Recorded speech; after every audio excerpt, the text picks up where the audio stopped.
Bom, pessoal, agora vamos falar do algoritmo de remoção do heap mínimo. Quando a gente vai remover um elemento do heap, a gente remove sempre o elemento que está na raiz do heap, ou seja, o que está na posição 0. Ele é o menor elemento do heap. E nesse caso ele será substituído pelo último elemento do heap, o elemento da posição n-1. Então, se a gente vai remover um elemento, remove sempre da posição 0, que seria a raiz do heap, e vai substituí-lo pelo último elemento do heap, que é o elemento da posição n-1. Então a gente copia esse valor aqui para a posição que era do heap e o heap passa a ter um elemento a menos. Bom, agora a gente teria que escorregar o valor que passou a ser a raiz do heap para a posição correta dele. É um heap mínimo, quem tem que ficar aqui na raiz do heap é o menor elemento do heap.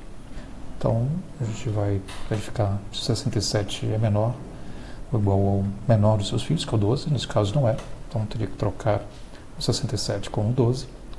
Depois no nível de baixo, testar se 67 é menor que o menor dos seus filhos, nesse caso também não é, o 18 é menor que 67, a gente teria que trocar o 18 com o 67.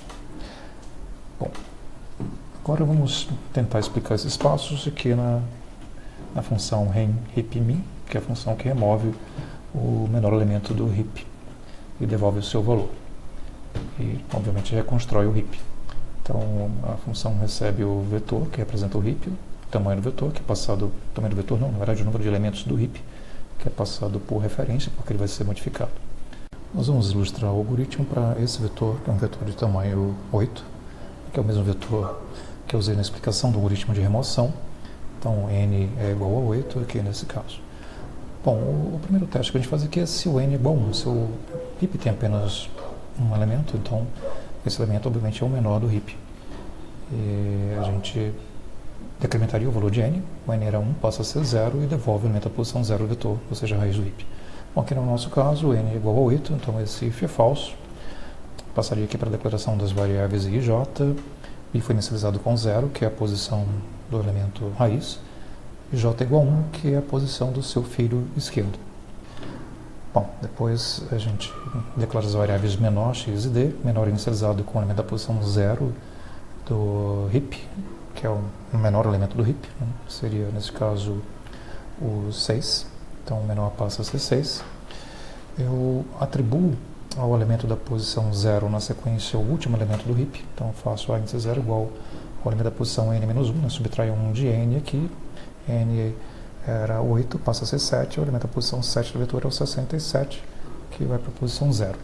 Notem que esse 67 ele vai permanecer aqui no vetor, mas não faz mais parte do heap, o heap agora tem n elementos, indexados de 0 a 6. Bom, o próximo passo é o passo de escorregamento, a gente tem que escorregar o 67 para a posição correta dele, né? Então eu guardo em x o valor que a gente vai escorregar, defino o valor de d é n-1, então d passa a ser 6, né, já que n é igual a 7. E a gente vai testar se o filho direito, né, da posição j mais 1 é menor que o filho esquerdo. Aqui, nesse caso, a condição é verdadeira, né? O índice j mais 1, j é 1, é o elemento da posição 2 do vetor, é menor que o elemento da posição 1.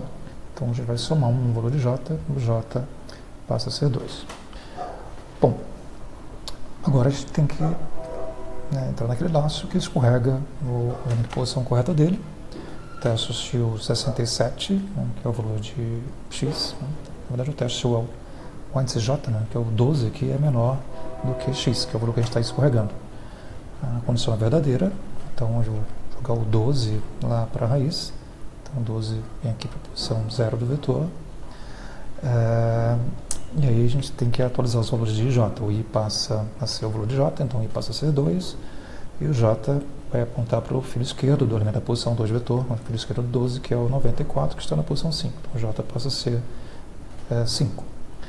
Então, eu vou testar se o filho direito desse elemento, né, o elemento da posição j mais 1 é menor que a da posição j, o j mais 1 é 6, que é o 18, 18 é menor que 94, então essa condição é verdadeira, a gente incrementa o valor de j, o j passa a ser 6.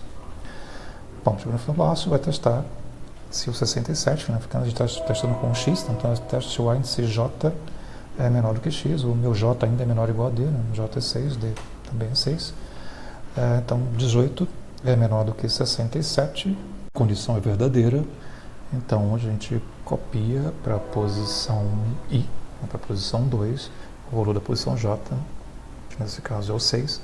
Então copio o 18 da posição 6 aqui para a posição 2.